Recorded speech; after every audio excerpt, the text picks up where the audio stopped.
அனைவருக்கும் விக்டரி டுடேயினுடைய வணக்கங்கள். இன்றைய காணொலியில் இந்தியன் பேங்க் அறிவித்துள்ள உள்ளூர் வங்கி அதிகாரிகளுக்கான காலி பணியிடங்களுக்கான விண்ணப்பங்கள் வரவேற்கப்படுகின்றன. இந்தியாவில் 300 பதவிகளும், பாண்டிச்சேரி அல்லது தமிழ்நாட்டில் 160 பதவிகளுக்கான விண்ணப்பங்கள் வரவேற்கப்படுகின்றன. எந்த டிகிரி படித்திருந்தாலும் நீங்கள் விண்ணப்பிக்கலாம். எஸ்சி எஸ்டிக்கு கட்டணம் இல்லை. 175 ரூபாய், பிறருக்கு 1000 ரூபாய்.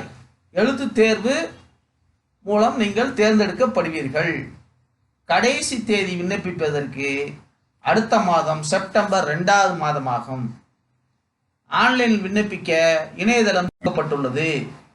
இதைத்தான் நான் இங்கிலீஷில் சொல்லியிருக்கேன்.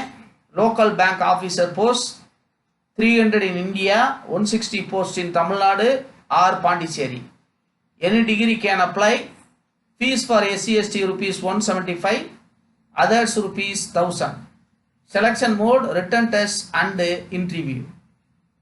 Last date September 2nd. Online application address given. Okay, இப்போ வந்து இதெல்லாம் நம்ம பார்த்தாச்சு. இப்போ வந்து இணையதள முகவரி கொடுத்தாச்சு, நீங்க வச்சுக்கோங்க. இப்போ வந்து 2ஆம் தேதி லாஸ்ட் டேட்னு சொல்லியாச்சு, சரிங்களா? இப்போ வந்து இதனுடைய கிளாசிஃபிகேஷனை பார்க்கலாம். இப்போ தமிழ்நாட்டில் எத்தனை, மற்றவங்களுக்கு எத்தனை. நமக்கு தேவை Tamil Nadu. SC 24, ST 12, OBC 43, EWS 16, general 65, ஆக மொத்தம் 160. இப்போ நான் ஏற்கனவே சொன்ன மாதிரி தான், அதாவது எஸ்சி எஸ்டி ஓபிசி இடபிள்யூஎஸ் எல்லாருமே வந்து அவங்கவுங்களுக்குள்ள கம்யூனிட்டிலையும் போகலாம். ஜென்ரல் கேட்டகரி 65 போஸ்ட்லையும் போகலாம். அப்போ நீங்கள் எப்படி கணக்கு பண்ணணும் அப்படின்னா, எஸ்சிக்கு 24 போஸ்ட் இருக்கா, ஜென்ரல் வந்து 65 இருக்குங்களா, மொத்தம் எவ்வளவு? 89 போஸ்ட் எஸ்சிக்குன்னு நினச்சிக்கணும். எஸ்டிக்கு 12 இருக்கா, 65 ஜென்ரல் இருக்கா, மொத்தம் அவங்களுக்கு எவ்வளவு? 77 போஸ்ட்னு நினைக்கணும். ஓபிசி 43 இருக்குங்களா, 65 ஜென்ரலுக்கு இருக்குங்களா, மொத்தம் அவங்களுக்கு எவ்வளவு? 108 போஸ்ட் இருக்குன்னு நினச்சிக்கணும். இடபிள்யூஎஸ் 16 இருக்குங்களா, ஜென்ரல் 65 இருக்குங்களா, மொத்தம் ரெண்டுலையும் சேர்த்தா எவ்வளவு? 71 போஸ்ட். நீங்கள் அப்படி நினச்சி தான் படிக்கணும்.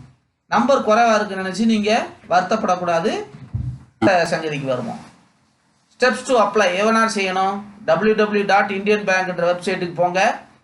அதில் வந்து ரெக்ரூட்மெண்ட் ஆஃப் லோக்கல் பேங்க் ஆஃபீஸர்ன்ற பேஜை கிளிக் பண்ணுங்க. உங்களுக்கான நியூ ரிஜிஸ்ட்ரேஷனை என்ட்ரி கொடுங்க. Name and contact number, email ID எல்லாம் கொடுத்துட்டு ப்ரொஃபஷனலாக உங்கள் ரிஜிஸ்டர் நம்பரையும் பாஸ்வேர்டையும் கிரியேட் பண்ணி வச்சுக்கோங்க, சரியா? அதுக்கப்புறம் வந்து உங்களுடைய சேவ் பண்ணிவிட்டு உங்களுடைய அப்ளிகேஷனை கரெக்டாக ஃபில்அப் பண்ணிட்டு வாங்க. ஃபோட்டோவும் சிக்னேச்சரையும் அப்லோட் பண்ணுங்க. பேமெண்ட்டை கொடுங்க. ஒரு தடவை சரி பார்த்துட்டு ஒரு பிரிண்ட்.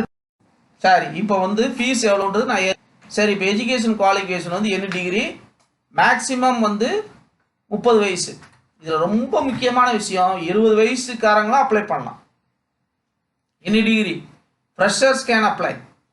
மேக்சிமம் 30. அரசு சொல்லக்கூடிய ஏஜ் ரிலாக்ஸேஷனும் இந்த உண்டு, சரிங்களா? அதனால கவலை, சரியா? இப்போ வந்து எந்த மாதிரி தேர்ந்தெடுக்கப்படுவார்கள் அப்படின்னா, ரிட்டன் டெஸ்ட்டு அல்லது ஆன்லைன் டெஸ்ட்டு, 2வது இன்டர்வியூ கூப்பிடப்படும். ரிட்டன் டெஸ்ட் எப்படி இருக்குன்னா, 155 கேள்வி, 200 mark. Negative mark 1/4 mark, negative mark. 60 நிமிஷத்தில் என்ன எழுதுனீங்க? ஒரு அந்த தேர்வு. இப்போ பாருங்க, இப்போ 4 பிரிவுகளில் கேள்வி கேட்கப்படும். 1 reasoning and computer aptitude, 2 general economic bank awareness, 3 English, 4 data analysis interpretation. அன்பு மாணவர்களே, நீங்கள் கவனிக்க வேண்டிய விஷயம் என்னென்னா, ரீசனிங் கம்ப்யூட்டர் நீங்கள் படிச்சுக்கிட்டு இருப்பீங்க. இதில் 2வது வந்து ஜென்ரலும் படிச்சுக்கிட்டு இருப்பீங்க. எக்கனாமி பேங்க் அவேர்னஸ் மட்டும்தான் நீங்கள் படிக்க வேண்டியது. 3வது இங்கிலீஷ் லாங்குவேஜ் எல்லா போட்டித் தேர்வுக்கும் பொதுவானது. டேட்டா அனாலிசிஸ் அண்ட் இன்டர்பிரிட்டேஷன் வந்து நீங்கள் புதுசாக படிக்கணும். இப்போ பார்த்தீங்கன்னா இதனுடைய விளக்கம் கொடுத்துருக்குது. இப்போ 200 கேள்வி 180 நிமிஷத்தில் அடிக்கணும். அப்போ எவ்வளவு? ஒரு நிமிஷத்துக்குள்ள நீங்கள் என்ன செஞ்சிடணும்? ஒரு கேள்விக்கான பதிலை விரைவாக சரியா? இப்போ சிலபஸ் என்னன்றதை பார்க்கலாம். ஏற்கனவே நம்ம 4 சிலபஸ் பார்த்தாச்சு. அதற்கு விவரங்களை பார்க்கலாம். Reasoning and computer aptitude 1 analogy, classification, word formation, syllogism, series test, number, direction sense test, statement and assumption, statement and argument, passage and conclusion, alphabet test, sitting arrangement, serial test, statement and conclusion, decision making test, coding and decoding, blood relation, old figure out, figure series, input and output, assertion and reasoning, analogy and miscellaneous test. அன்பு மாணவர்களே, இந்த reasoning and computer aptitude test வந்து சாதாரணமாக வந்து group 4ல இருந்தே உங்களுக்கு இருக்கு. ஆகவே நீங்கள் தொடர்ந்து படிச்சுக்கிட்டு இருந்தீங்கன்னா இதை பற்றிலாம் நீங்கள் கவலைப்பட வேண்டியதே இல்லை. இந்த யூனிட்டை ரெடியாக எடுத்து வச்சுக்கிட்டு ஒவ்வொரு யூனிட்டுக்கும் போய் அனாலஜி, எம்சிக்யூ அப்படின்னு சொல்லி வெப்சைட்டில் அடிச்சிங்கன்னா வந்துடும். அதை எடுத்து நீங்கள் ப்ராக்டிஸ் பண்ணுங்கள். இப்போ இங்கே தான் வந்து நீங்கள் என்ன பண்ண போகிறீங்க, கரண்ட் அஃபேர்ஸு அது உங்களுக்கு தெரியும்.